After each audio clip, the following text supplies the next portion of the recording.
Hello, everyone. Thank you for joining us for today's solution webinar. My name is Fernando and I come with the Region 9 Head Start Association. I'll be your webinar host today, so feel free to contact me via the chat option of Zoom with any logistical questions you may have regarding audio, video, or any connection issues. This webinar session will be recorded and made available for on-demand consumption after today. You may find this recording up on our website at www.region9hsa.org.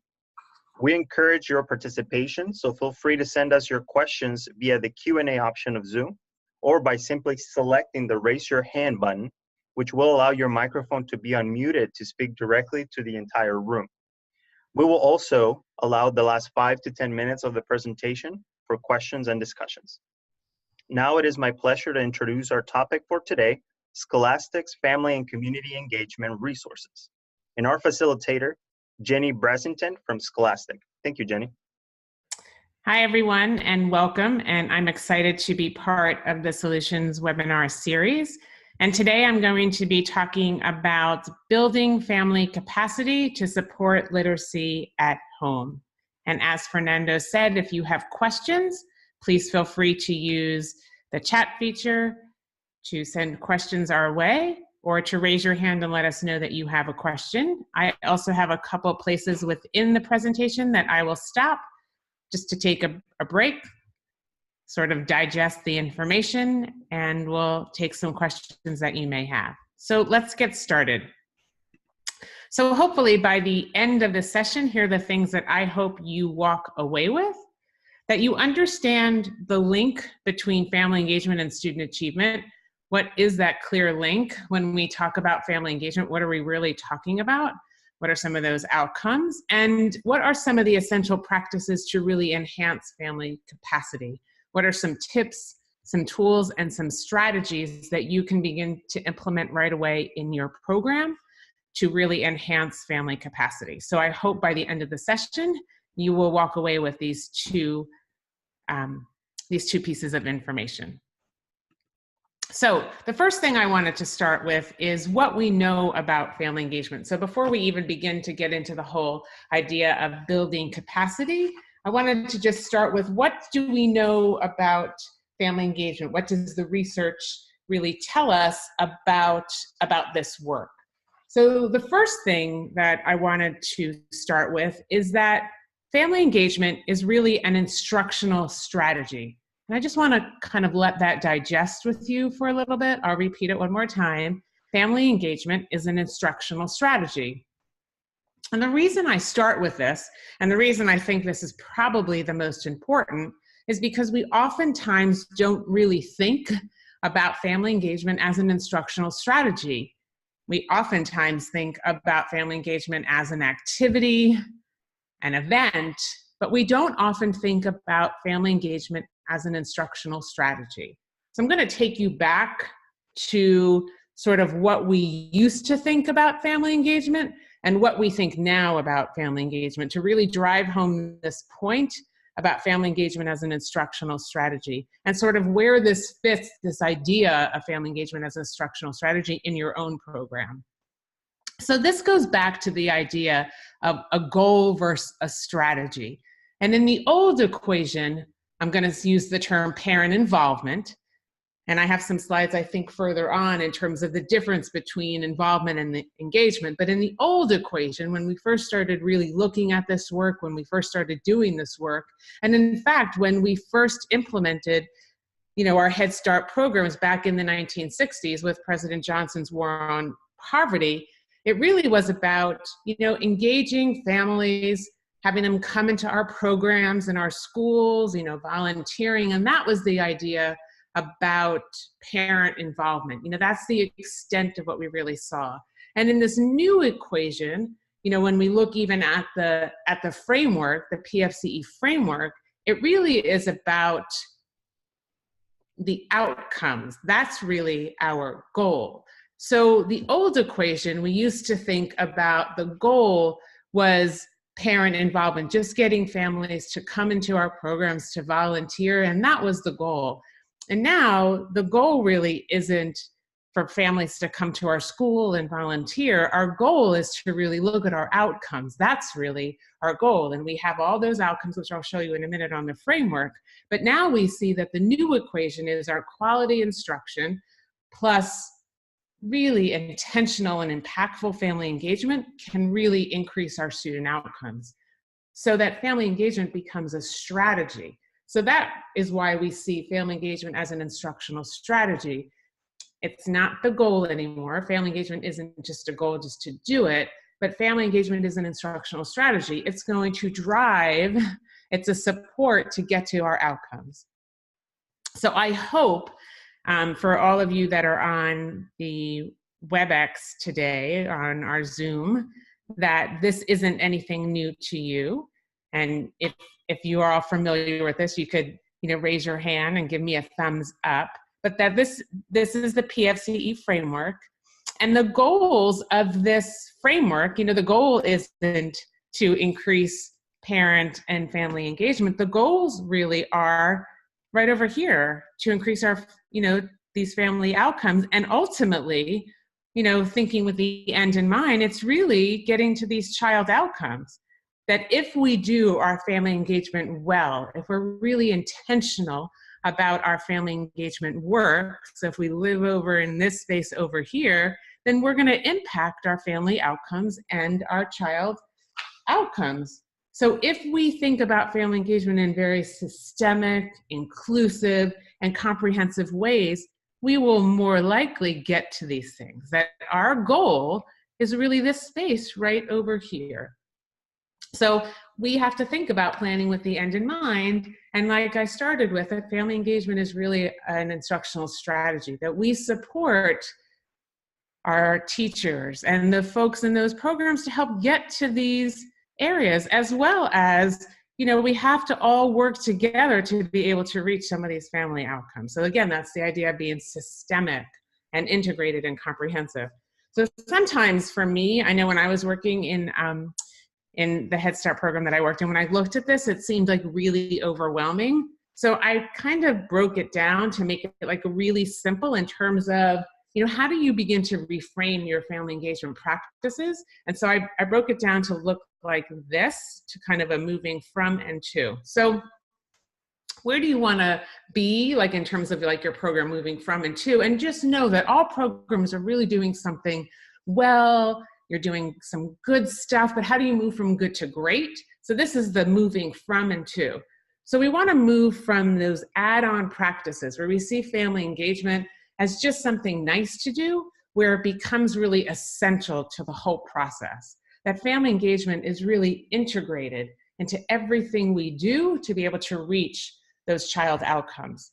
That we have to move from being so activity driven, which I know is really hard, but that we think about our family engagement work in terms of outcomes. That what are the goals? What are our outcomes? And how can our family engagement work? How can our work with our families support those outcomes? What are the strategies that we could begin to implement to be able to impact those outcomes? And that's a very different mindset than being so activity driven, that we're just doing the activities because we've always done those activities, that because it says December or November on the calendar that we implement those activities, but we're much more intentional because the focus isn't the activity, but the focus is on the outcomes. And then we think about what activities can we implement to impact those outcomes. So it's almost thinking about this work like in reverse. The other thing we want to move from and to is the idea of some staff. And I know, because I worked in a Head Start program for about 4 years, so I know we can be very siloed sometimes in terms of this work, that it's just the family engagement staff. Instead of thinking about family engagement is everyone's role, every single person in our programs really have a role to play in our family engagement work. So that becomes moving from some staff to really everyone. So our health advocates, our teachers, our program administrators, we all have a role to play in really thinking about family engagement differently and really building families' capacity to support their child at home. And I think this last one really kind of is the culmination, is that it's not really a standalone anymore, but it's really connected to every single thing we do. And I think there are ways that we can do that sort of meaningfully. So I want you to think about where is your program? And again, this isn't about a good or a bad. This is about how do we move from where we currently are, some of our really good practices, and how do we really make them great? And this is a nice way to sort of synthesize the PFCE framework. It's easy, it's quick, and you can do a quick assessment in terms of where you are and where you need to focus your energies. So the second thing I want to just spend a little bit of time on is how we define and talk about this work really matters. So the first thing we talked about was that family engagement is really an instructional strategy, and that sometimes is new for folks. The second area is that how we define and talk about this work really matters. How we say parent involvement versus family engagement matters, and how we define this work both in our program, with our staff, and with our families really matters. So when we define family engagement, I think we have to begin to think about it in terms of a continuum. I have a colleague that I work with, and she always tells me that, there's always another right answer. And I think about that when I think about our definition of family engagement. And what I think about in terms of my definition of family engagement might be different from yours. It might be different from a program in Hawaii versus a program in Reno, Nevada versus a program in Clark County. And so I think we have to be sensitive to that in terms of we have to think about what does family engagement mean in our program, and we have to define it, we have to articulate it. But it's important that once we articulate it, that we all share that same message, and it's what we believe in terms of our program. And we have to understand that it's a continuum. And so there's not this one right way for a person to sort of hop on this family engagement work. And so it may be that some families that you never see are super engaged, and we have to acknowledge that. And some families that come into your program all the time are those engaged families. And so you have to be able to give families access to be able to get on the path of being engaged. They have to feel like they're doing something already. So when we define family engagement, we think about a continuum. So sending their child to school every day, that's engagement. Checking the child's backpack, attending the events, reading with your child, monitoring the homework, monitoring the work that comes home, giving families options to be engaged, that there's not just this one right way to be engaged. Because if there's only one right way, if I don't do that one right way, I don't want it to feel like I'm not engaged, right? But ultimately, what we're looking for is that families take action at home. That has the greatest impact. But that should be aspirational. And so we have to give families the space to say, I'm working towards this. I'm engaged and I'm working towards getting to taking action at home. Then it may take a little bit more time. You may have to show me, you may have to build my capacity, but it doesn't mean I'm not engaged in some ways. And that's, I think, the beauty of the continuum. We never want families to feel like they're not doing something, or they've done something wrong because they didn't come to an event, or they can't make it to things at the school. We want to celebrate what families are already doing and honor them for those things that they do to support their child in so many ways. And so that's, I think, the benefit of having this continuum and a definition that really honors families for the things that they already do and makes them feel, I am already engaged. I'm my child's first teacher. My home is the first classroom. And these are the things that I'm already doing to support my child. And you're giving them options to enhance that practice. So I think it's really critical that programs really define what that engagement looks like. And again, that's going to be different because every program looks different. The other thing that I think is important is that we acknowledge that there's a difference between involvement and engagement, that they're not the same. Involvement is, and involvement's not bad, engagement's not good. Involvement's like a good starting place, but we want to move to this idea of engagement. Involvement is much more about school directed. engagement feels much more like a partnership, a reciprocal partnership, where you honor, you hear the voice of families much more in engagement than you do in involvement. When you involve families, you tend to do two. There's a lot of directing from the school, where in engagement, when we engage families, it's much more about listening a little bit more, hearing family voice much more. It's much more inclusive versus exclusive. And it feels much more about working together. The other thing in engagement is that we co-create with families, we may co-facilitate. And so wherever you are on this idea of involvement or engagement, you want to constantly be working.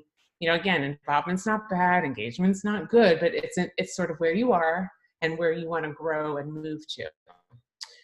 When I do this presentation, there's usually, I usually talk about a third area, and that third area that we talk about is the empowerment area, where families feel strong enough to advocate on behalf of their child, on behalf of the program, and even so far as maybe their community. And so that's the last area.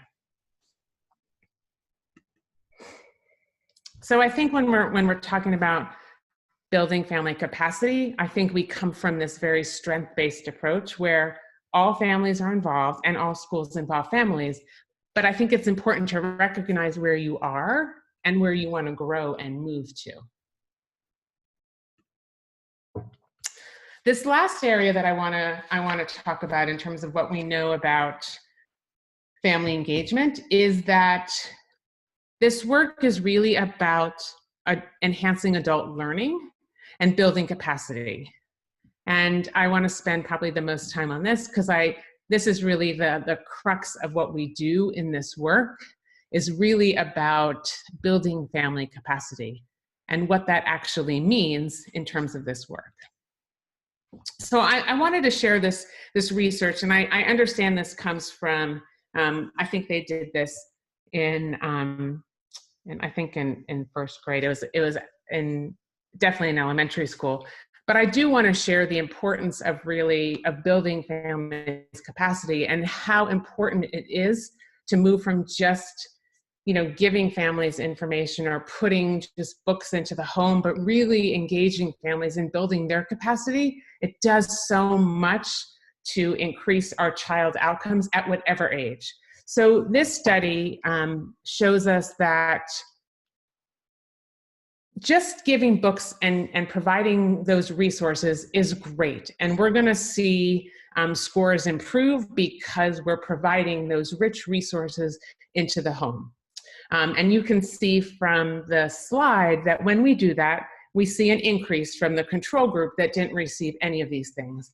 And you can see that when we provide books for those students at the appropriate levels and of interest, that we see an even greater increase in those gains. But the greatest increase, and that's the last column to the right, the greatest increase comes when we take the time to build capacity of an adult caretaker, whether it's grandmom, older brother or sister, auntie or uncle, parent.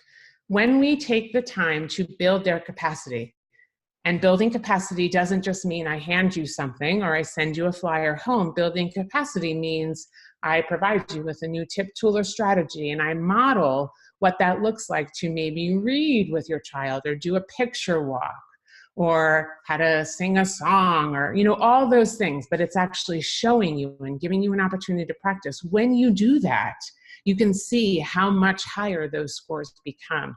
And I think this just gives us even more ammunition that it's so critical to engage those adult caretakers, that when we do that, that partnership is so important to improving our child outcomes.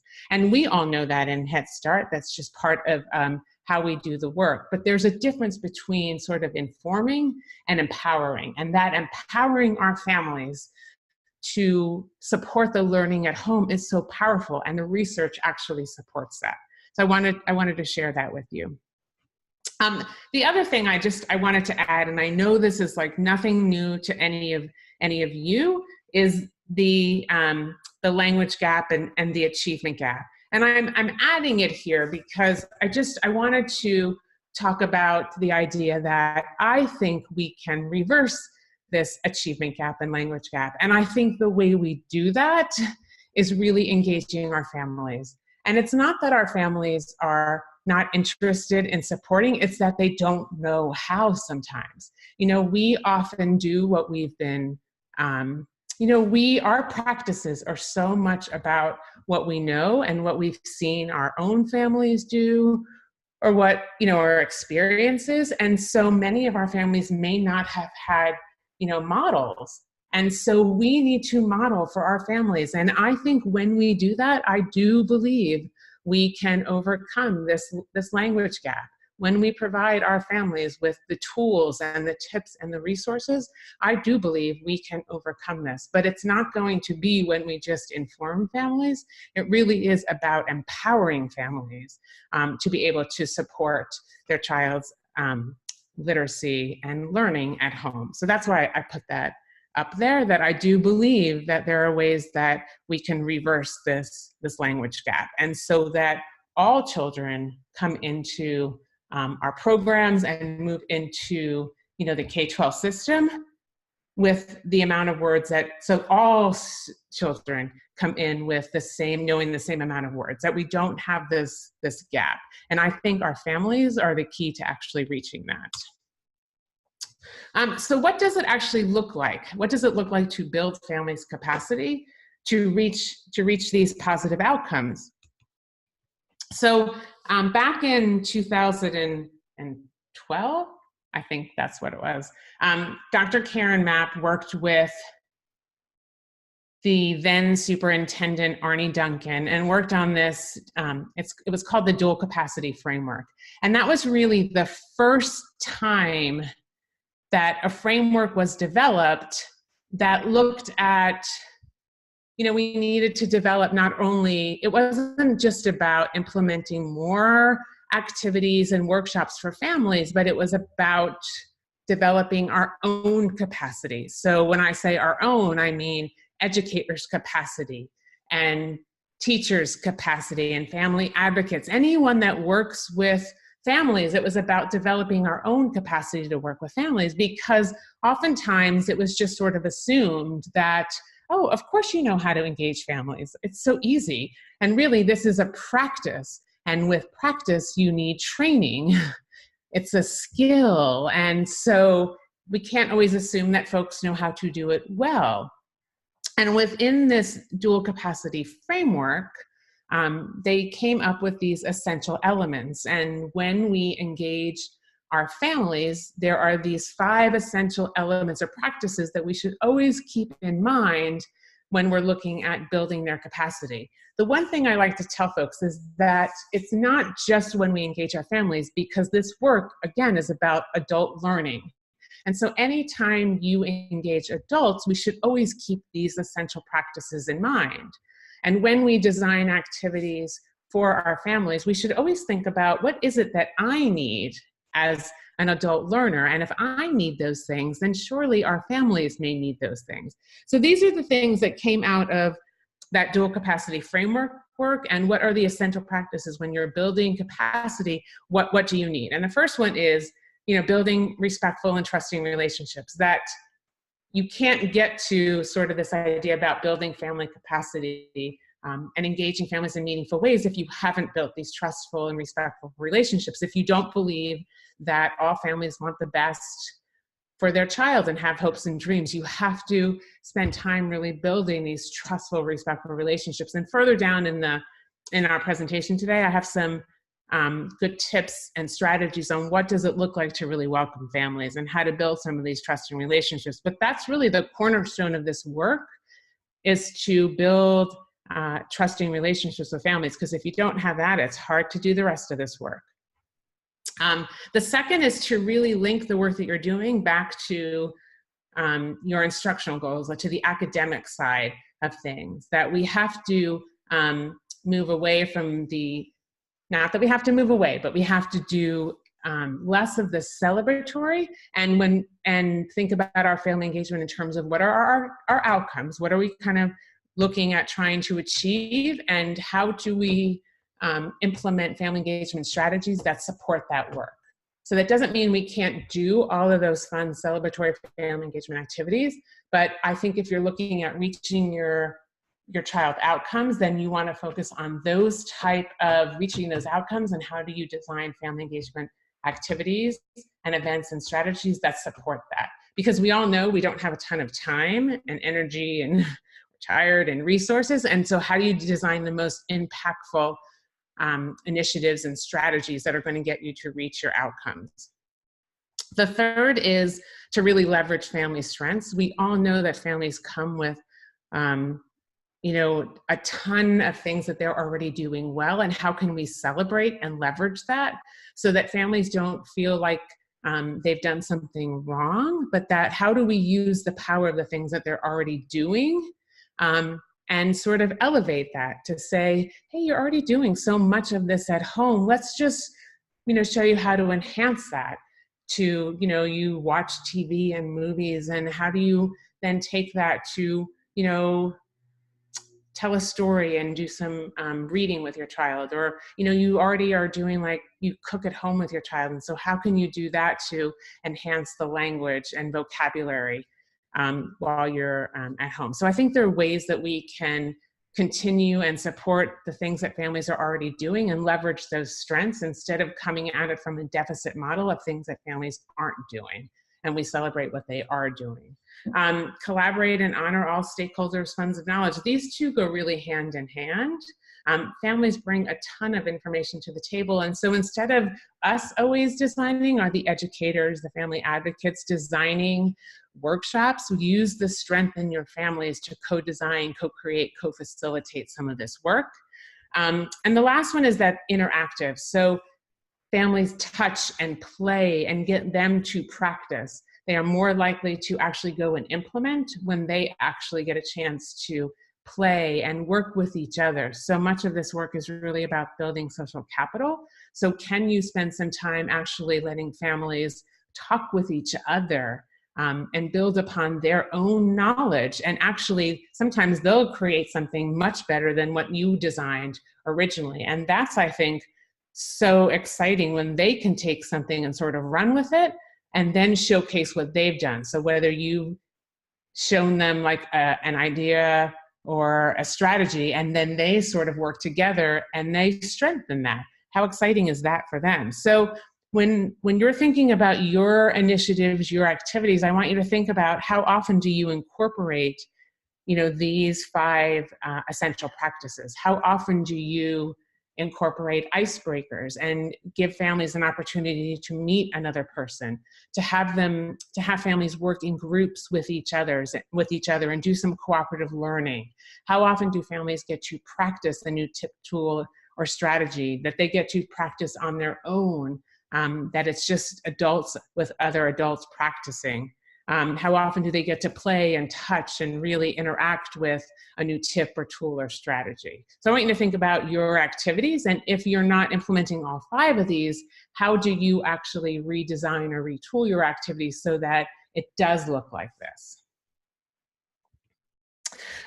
So I wanted just to give you an example. I know many programs do literacy events, literacy nights, and so I wanted just to kind of showcase when we talk about a capacity building literacy event versus a traditional literacy night and some of the differences. So when we talk about a capacity building literacy event, one of the biggest things, the difference for us, is that it's very much adult focused.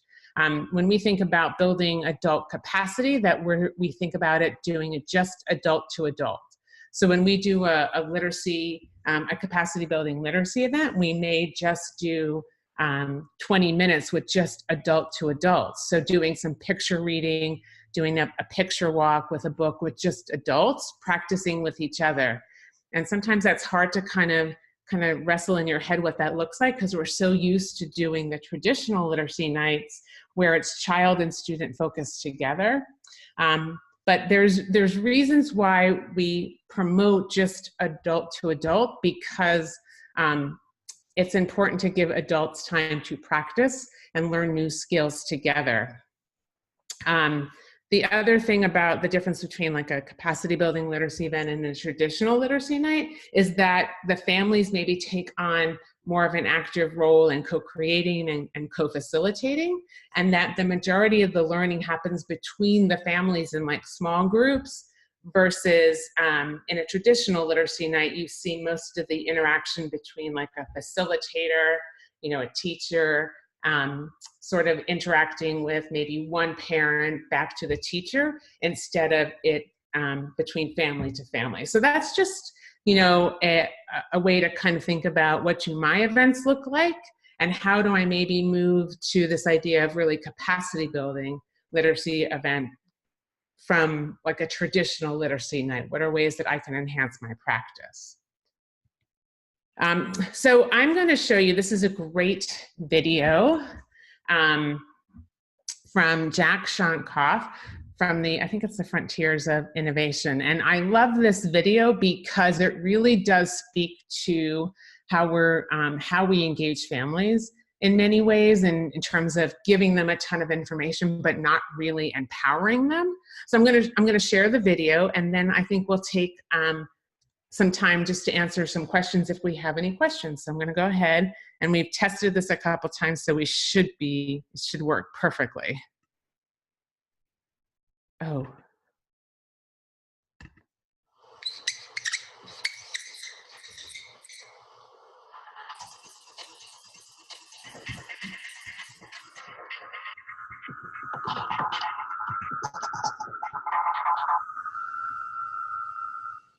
The social challenges that face modern societies, whether it's the ability to work productively, to be a good citizen, stay healthy, have their roots in early health and development.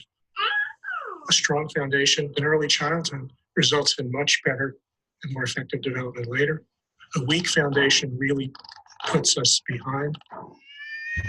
The most important thing children need to thrive is to live in an environment of relationships that begins in their family, but also extends out to include adults who are family members in child care centers and other programs.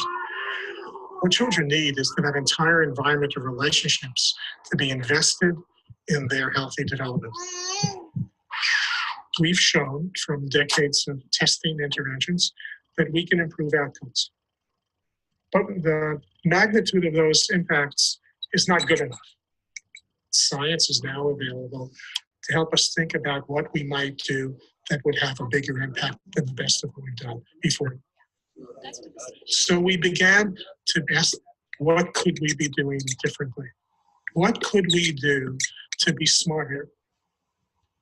Children who are at the greatest risk for the poorest outcomes in learning and health and behavior are children who experience a pile, a cumulative burden of one after another of risk factors.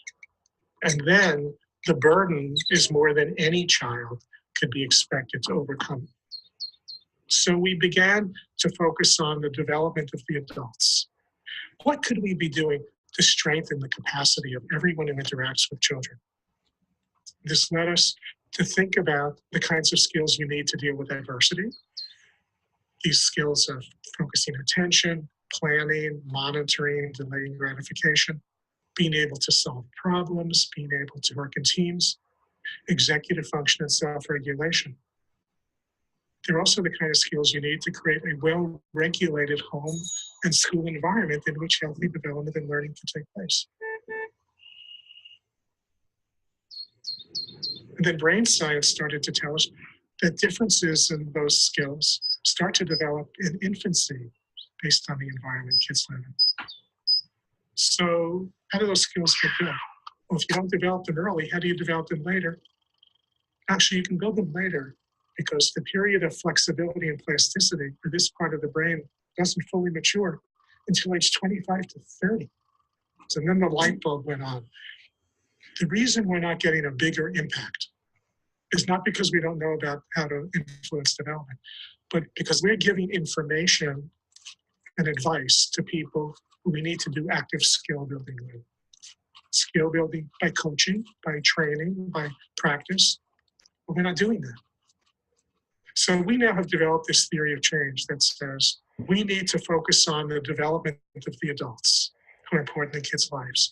So try this. How does that work? That's a new idea. Buen trabajo. We need to focus on their skills, their needs, in order for them to be better, more effective parents, in order for them to be better prepared to be employable, which would enhance the economic stability of the family, which is also good for children. Second of all, we looked at many people in preschool programs and childcare centers.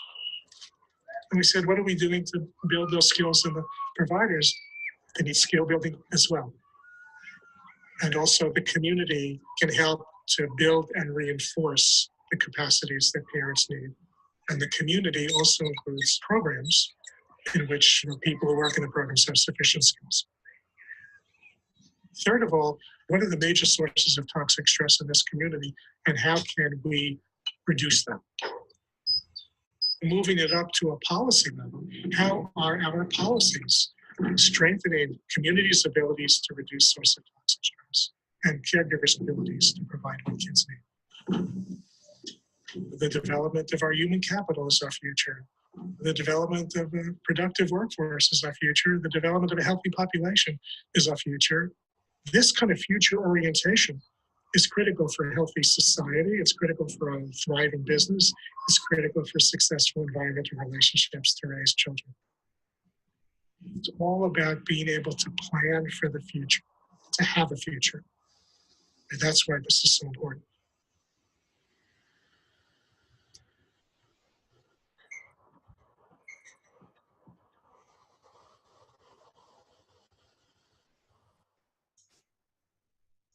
I love that video for so many reasons. I'm always moved every time I see the paper coming at the families, because I think we do so much of that to our families instead of the active skill building. And it's always such a good reminder to me about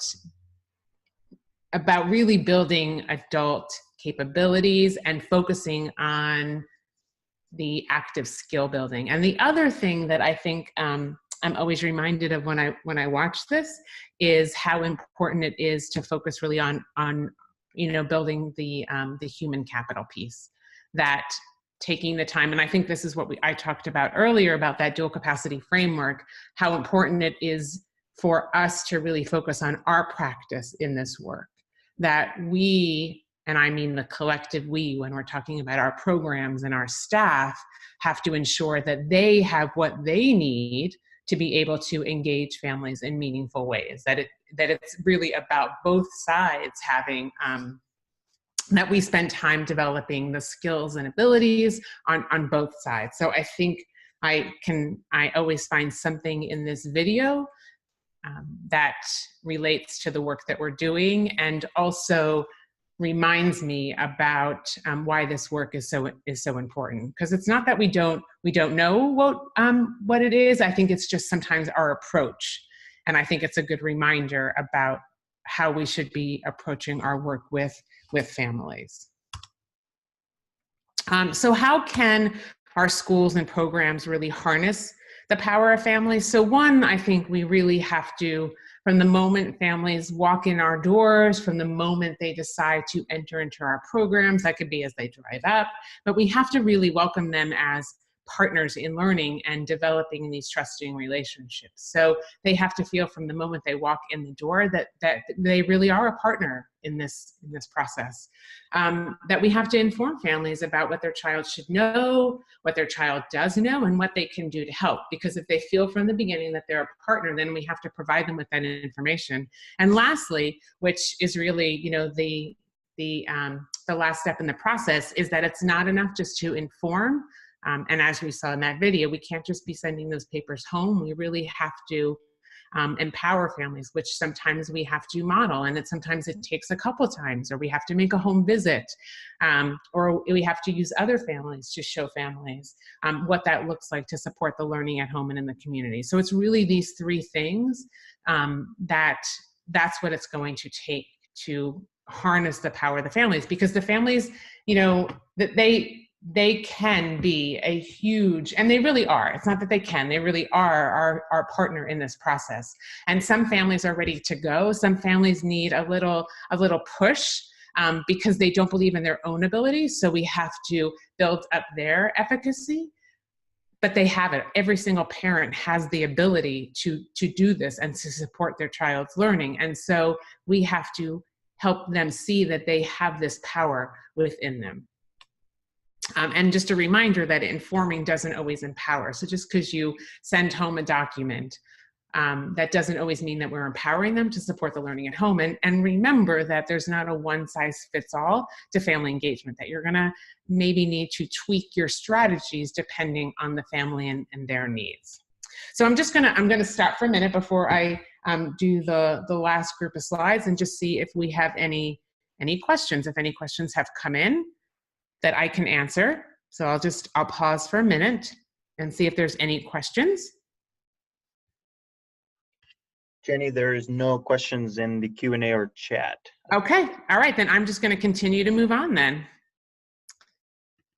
Okay, so what does it look like to develop an authentic partnership with families? So there are 5 key areas, and I'm going to give you some tips and strategies for what that actually looks like. So the first is that welcome. So how do you welcome families in? And so some of it seems really easy, but remember that many of our teachers and family advocates, and even our health advocates, and even our program administrators, many of us have not had, full trainings in family engagement. And even our teachers, they may have had a workshop here and there, but family engagement is not typically a full course. And so I think just giving some of these tips and strategies is really important. So just greeting families at morning drop off, just a smile, because sometimes our body language, sometimes we forget that that's really even more important than our verbal, like what we say. But greeting families at morning drop off, at pickup, and acknowledging and praising families, because that's how we build relationships. Oftentimes people will say, well, it takes so long to build relationships. And I will say that that's not really true. I don't think it takes that long to build relationships. I think we can. I just think we have to be intentional. And one of the ways we can do that is really acknowledging families. So if you see them a couple times, then acknowledge them. From the last time, I remember that you told me you were going to apply for a job. So ask them about that, or share with them a recent accomplishment or improvement of the child. Like, make those intentional connections. And when you do that, you're able to really build trusting relationships in a very quick way with families. So that's the first area is welcoming families. The second is developing rapport. So it comes they need to go hand in hand. But I put them separately because I think it's really important to think about how we develop rapport with families. And the first thing I'm going to talk about, because I think we do this sometimes, but we don't do this enough. So this idea of framing things positively. So instead of saying, I thought you were going to attend that workshop last night, we say, we missed you. We missed you at that workshop last night.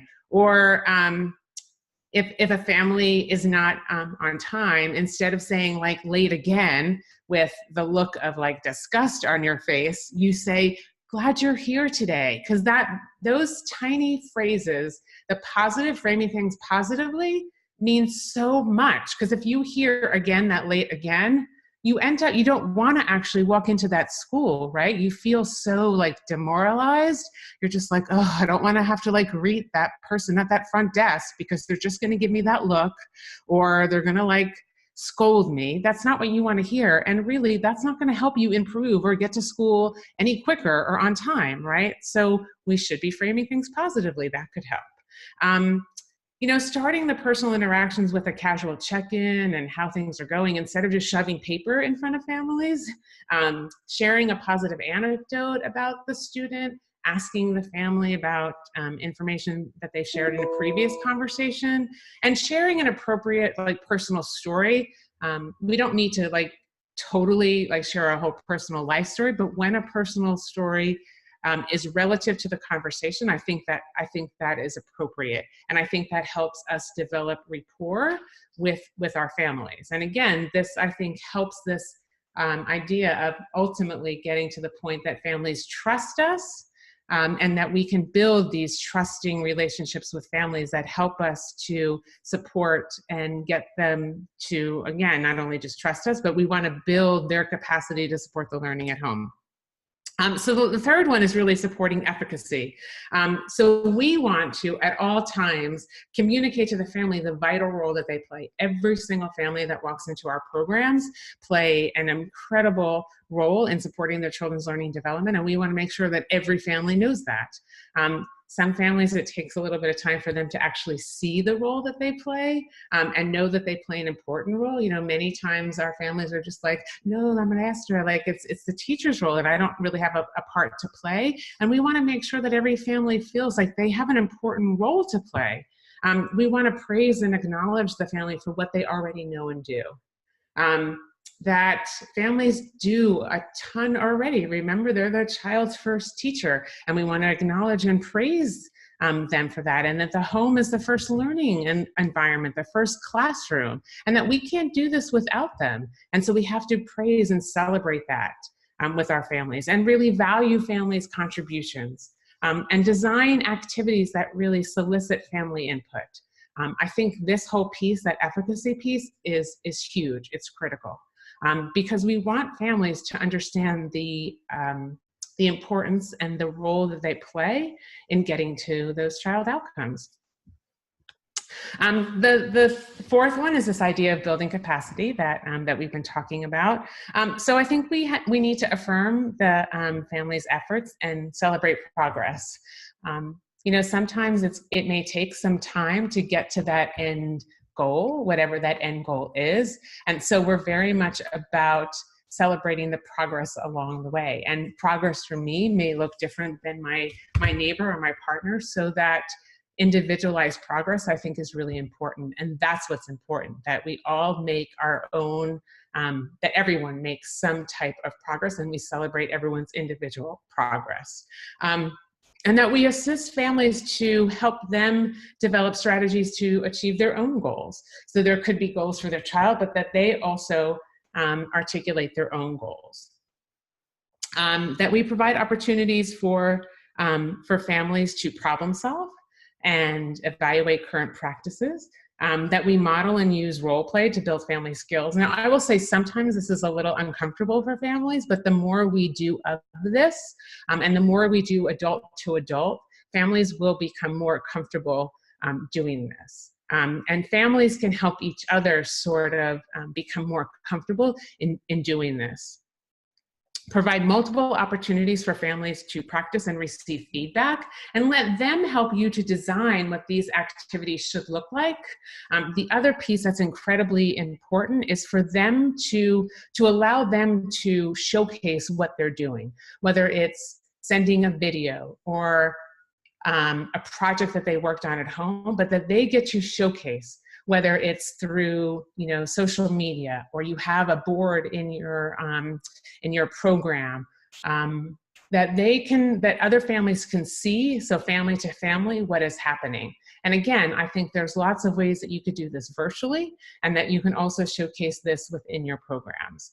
And then invite families to participate in classroom and school activities, where they are participants, but that they're also co-designing, co-creating, and co-facilitating these activities with your family engagement staff and also with your educational staff. The next one is sharing power. So this is a big one, so that we see family Families and our Head Start staff as sort of these equal partners. So we share dialogue rather than conversations that only flow one way. Balanced conversations, so you don't just hear teachers talking or our family advocates and our family service coordinators, but you actually hear families maybe starting the conversation. You really hear that balanced dialogue where we identify leadership qualities in families. And there are lots of opportunities on the policy council, but we're grooming other families to take on leadership roles in our policy councils. Suggest and share with family leadership opportunities at the school, within classrooms, and also within the program. And then assist families to prepare for conferences. So questions to ask. We'll do a workshop to mock what a conference should look like so that families feel comfortable when they're at the conference time. So where do you go next after this webinar? How do you begin to build capacity in families to really take a critical look at your program to make sure you've built capacity in your staff to do this work, and that you're also, as you're designing your activities, that you're really looking at enhancing families' capacity to support the learning at home. So what are things that you can do? One is to coordinate and integrate efforts to maximize impact. And remember the end goal, it should say improving child outcomes. I guess that got cut off. But remember, that's the goal, is to remember, is that your goal is to look at the improving child outcomes, but also your family outcomes. And how do you design your initiatives, your family engagement initiatives, your events, your strategies, to be able to meet those goals. And then thinking again with the end in mind, what does your staff need, both your teachers and your family services staff, to be able to accomplish that? And that leads right into this, to really build professional expertise for this work. At Scholastic, we believe that it's both the products. We have, as you know, Scholastic is, we're a literacy company. We have a ton of great products, and I have some information at the end of this presentation on that. But we also know that product doesn't always change our practice. And so it's just as important to really build professional expertise for this work. They go hand in hand. And so when you're thinking about getting to those child outcomes, those family outcomes, what does your staff need to be able to do that really well? So I am a huge proponent of building professional expertise for this work. When I think back to my beginning career as a teacher, even when I was an early childhood director, I'm a little embarrassed at what I thought I knew about family engagement and what I know now. And I sure could have used some of these courses and webinars, because I didn't have any classes. I didn't have any courses on family and community engagement. And my first few parent-teacher conferences were pretty abysmal. So I'm a huge proponent on building professional expertise for this work. The third, and I'm constantly reminded, and every single time I see Jack Shonkoff's video, is that we have to build adult capacity, that we have to focus on active skill development, which is really about modeling and practice and feedback and coaching. And that's not just sending a flyer home or telling families. It's really about engaging with them in meaningful ways and building their capacity, because all families have the capacity to be able to support their child's learning, that active skill development. And the last one is really, it goes back to the PFCE framework, and where I started this presentation about moving from and to, is that connecting your family engagement initiatives to your child outcomes. That's the starting point, and thinking about the end in mind, and how do you design really meaningful, impactful family engagement strategies to support those child outcomes. And again, it just brings us back to your framework and thinking about, how do you get to your child outcomes? How do you get to your family outcomes? And how do you design really impactful family engagement initiatives, events, strategies in order to reach those outcomes? Again, don't be afraid to do different, to swim against the current sometimes, and don't be afraid to disrupt the status quo. We don't always have to do the same things all the time. I'd like to introduce myself sometimes as a disruptor, a positive disruptor, because sometimes if you're going to implement change, you have to be a positive disruptor.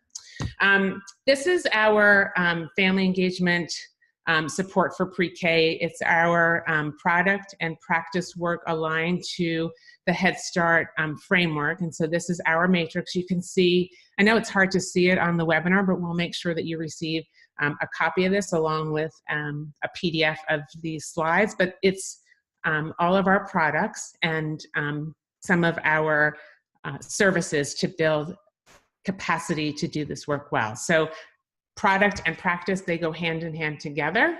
And if you want more information on that, let me just get to the slide on that, and then I'll come back to the questions.